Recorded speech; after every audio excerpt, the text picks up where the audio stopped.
नमस्कार, मैं विनीता कोठारी, गृह विज्ञान सहाचार्य, आपका एमए फाइनल की क्लास में एडवांस टेक्सटाइल्स विषय के अंतर्गत हार्दिक स्वागत करती हूँ। आज हम सिलेक्शन ऑफ फैब्रिक्स के अंतर्गत house hold selection of fabrics का अध्ययन करेंगे, अर्थात गृह उपयोगी वस्त्रों के चयन का अध्ययन।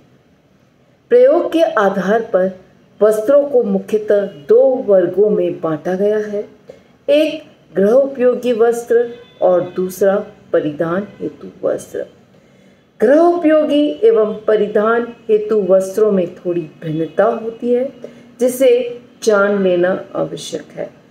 गृह उपयोगी वस्त्रों के अंतर्गत वे वस्त्र आते हैं जो हमारे घरेलू उपयोग अथवा साज सज्जा के लिए उपयोग किए जाते हैं, जैसे चादर, बेडशीट्स, तकिए के गिलाफ, टेबल नैपकिन्स, मेजपोश, बेड कवर्स, तौलिया, स्नान का तौलिया, हाथ मुंह पोंछने का तौलिया और रसोई का तौलिया, कर्टन्स या पर्दे, दरी, ब्लैंकेट और अपहोल्स्ट्री। जो पहनने योग्य वस्त्र या परिधान होते हैं, उसके अंतर्गत वे वस्त्र आते हैं जिन्हें हम अपने शरीर पर धारण करते हैं, जैसे सलवार, कमीज़, blouse, sari, frock, shirt, pant आदि। गृह उपयोगी वस्तुओं का चयन भी एक गृहिणी को ही करना होता है। इन गृह वस्त्रों के चयन के लिए गृह विज्ञान के सिद्धांतों का ज्ञान होना आवश्यक है, क्योंकि इन वस्त्रों का यदि उचित ढंग से सिलेक्शन नहीं किया जाएगा तो उससे हमारा घर सुशोभित, अलंकृत और अभामय नहीं लगेगा। हमारा सुंदर घर सामाजिक प्रतिष्ठा का स्वरूप है। देखने वाले को हमारा सुंदर घर आनंदित करता है। अतः गृह उपयोगी वस्त्रों का चुनाव को कुशल एवं कलात्मक रुचि के साथ विवेकपूर्ण ढंग से करना आवश्यक हो जाता है। इससे स्थान और वस्त्र दोनों की सुंदरता में चार चांद लग जाते हैं। सामाजिक जीवन में व्यक्ति की मान, सम्मान और अच्छा स्थान मिलता है, जिससे उसे आत्म सुख और आत्मसंतुष्टि प्राप्त होती है। गृह उपयोगी वस्त्रों का चयन करना एक चुनौतीपूर्ण कार्य है।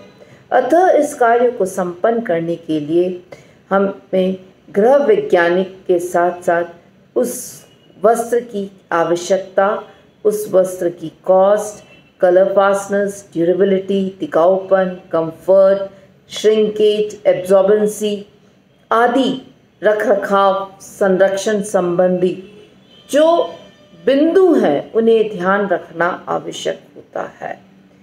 यूजुअली हम लुभावने सुंदर डिज़ाइंस या आकर्षक वस्त्र को देखकर आकर्षित हो जाते हैं और उसके बाद हमें पता चलता है कि वस्त्र उपयोग करने पर हमारी इच्छा, हमारी जो नीड्स है उसको पूरा नहीं कर पा रहा है।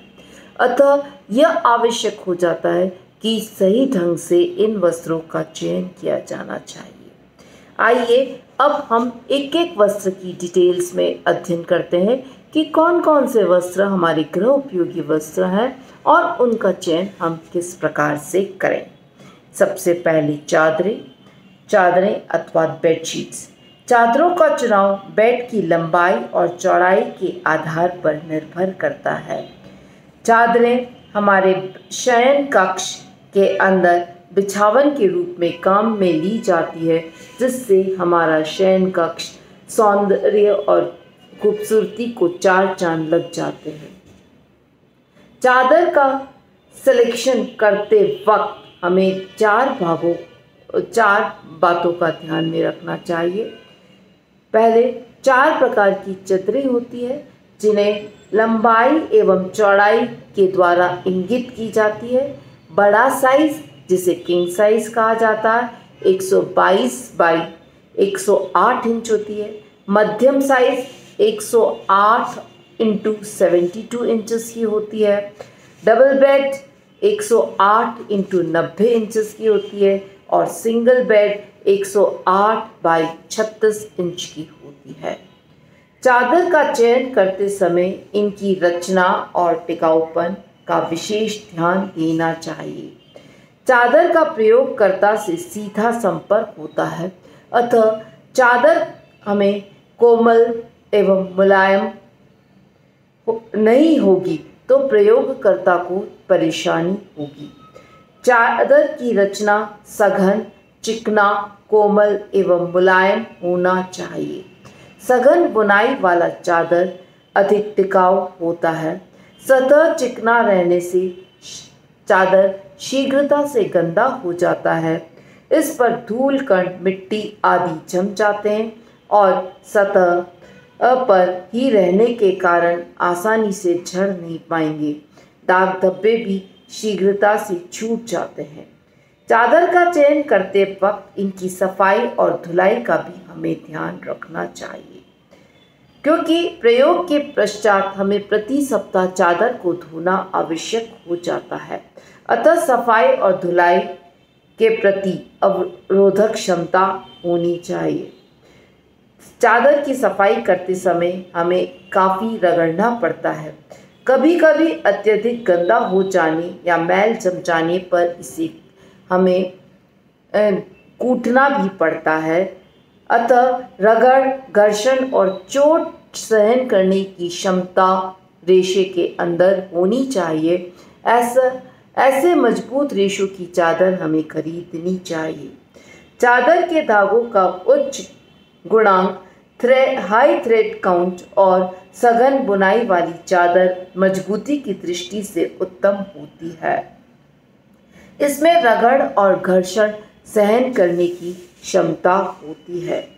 चादरों पर लगे संरचना के अंकों के लेबल लगे होते हैं। फिर भी चादर की किस्म जांच लेनी चाहिए कि चादर प्रकाश और सूर्य की रोशनी की तरफ कर के देख लेना चाहिए कि जैसे कहीं उसकी रचना ऊपर से कलफ लगी हुई होती है तो वह सघन दिखाई देती है, परंतु जरा सा कलफ रगड़ कर हम साफ करते हैं तो उसकी जो बनावट है वह सघन नहीं होती है और चादर झिरझिरी सी दिखाई देती है। अतः यूजुअली हमें रोशनी की तरफ हमारी जैसे इस प्रकार रोशनी में कर और हमें पारदर्शी देख लेना चाहिए कि चादर की जो बुनाई है वह सघन है या नहीं। चादर जिन रेशों से बनी है उनकी मोटाई भी यानी व्यास हर जगह समान अथवा एक सा नहीं होता है। अतः इसकी भी हमें जांच कर लेनी चाहिए, क्योंकि सघन बुनाई के अंतर्गत ही कहीं पर मोटे और पतले धागे यूज़ कर लिए जाते हैं, जिससे रगड़ और घर्षण के कारण रेशे कमज़ोर हो जाते हैं और टूट जाते हैं। चादर की बुनाई में ताने और बाने में एक समान व्यास के धागे का उपयोग होना चाहिए। यह भी देख लेना अनिवार्य है कि चादर के बीच में कोई छिद्र वगैरह तो नहीं है। चादर के दोनों ओर किनारों पर मजबूत सेल्वेज या किनारी होना आवश्यक है, अन्यथा धागे बिखरने और उधड़ने लग जाएंगे और चादर हम धोने और सुखाने की प्रक्रिया के अंदर जब झटकते हैं तो उसमें चादर का फटने का डर रहता है। चादर का चयन एवं खरीदारी करते समय उस पर की गई परिसज्जा एवं परिष्कृतियों को भी देख लेना चाहिए। यूजुअली चादर पर बहुत अत्यधिक मांड की रचना, जैसा मैंने आपको पहले बताया, होने के कारण आंतरिक जो बुनाई होती है चादर की वह झिरझिरी होती है और ऊपरी सतह पर एक मांड चढ़ा दिया जाता है जो हाथ लगाने पर सतह चिकनी और स्मूथ दिखाई देती है। अतः परंतु जैसे ही कलफ निकल जाता है या मांड निकल जाता है, चादर झीनी, झिरझिरी और लुगलुगी सी हो जाती है। ऐसी चादर मजबूत और टिकाऊ नहीं रहती और बिछाने पर भी उसमें शीघ्र सलवटें पड़ जाती है। अतः चादर को हमें हाथ से रगड़कर देख लेना चाहिए कि उसकी में फिनिशिंग्स में कहीं अधिक मांड का उपयोग तो नहीं किया गया है। चादर को कई बार वजन बनाने के लिए भी वेटिंग प्रोसेस के माध्यम से वजन बढ़ाया जाता है, जिससे उसकी जो बुनाई है वह हमें सघन दिखाई देती है। चादर हमेशा सिकुड़न अवरोधी होनी चाहिए और धुलाई के उपरांत उस पर आयरनिंग भी आसानी से हो जाए। सिकुड़न अवरोधी चादर महीन, सूक्ष्म, बारीक एवं कोमल रेशों से बनी होनी चाहिए। ऐसी चादर यूजुअली महंगी होती है, जैसे कंपनी की चादर्स जो आपने देखी होगी बॉम्बे डाइंग्स वगैरह की, वे एक्चुअली मजबूत होती हैं। ऐसी चादर स्पर्श करने में कोमल, उपयोग में सुखद और नेत्रों को आनंद प्रदान करती है। चादर हल्के रंग की, सफ़ेद या रंगीन कढ़ाई करनी चाहिए। प्रश्न आता है कि सफ़ेद चादर तो अच्छी होती है, परंतु रंगीन चादर भी कम सुंदर और उत्कृष्ट एवं वैभवशाली नहीं होती है। यह क्रेता की रुचि, पसंद एवं कक्ष के रंग के संयोजन पर निर्भर रहता है कि वह हल्की चादर खरीदे या सफ़ेद चादर खरीदे। हल्के रंग के चादर में यूजुअली डर हमेशा जल्दी गंदे होने का होता है। इस पर लगे दाग धब्बे आसानी से दिखने लगते हैं। अतः छोटे बच्चों के जो घर होते हैं उनमें हमें चादर यूजुअली गहरे रंग की खरीदनी चाहिए। चादर बाजार में बना बनाया रेडीमेड भी मिलता है, अथवा हम इसे घर में भी निर्मित किया जा सकता है। चादर को बनाने के लिए हम पोपलिन, लॉन्ग क्लॉथ आदि से चादर बना सकते हैं।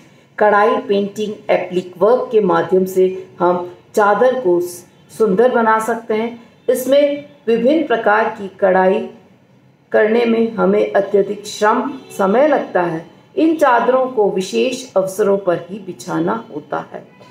कॉटन की चादर सबसे बेस्ट कंडीशन होती है। यूजुअली बिना रंगाई, छपाई से के अथवा वैसे नमूने छापे जाते हैं, जैसे ब्लॉक प्रिंटिंग से भी चादर बनाई जा सकती है। यूजुअली चादर के अंदर हम जो टाँके यूज़ करते हैं उसमें हमें सर्विसिबिलिटी, कार्यक्षमता, मौसम, दूसरा उसकी कॉस्ट, इन सब बिंदुओं को भी ध्यान में रखना चाहिए। चादर पर लगे हुए लेबल, इंस्ट्रक्शंस जो कंपनी के द्वारा दिए गए उनका भी हमें डिटेल में अध्ययन करना चाहिए। धन्यवाद।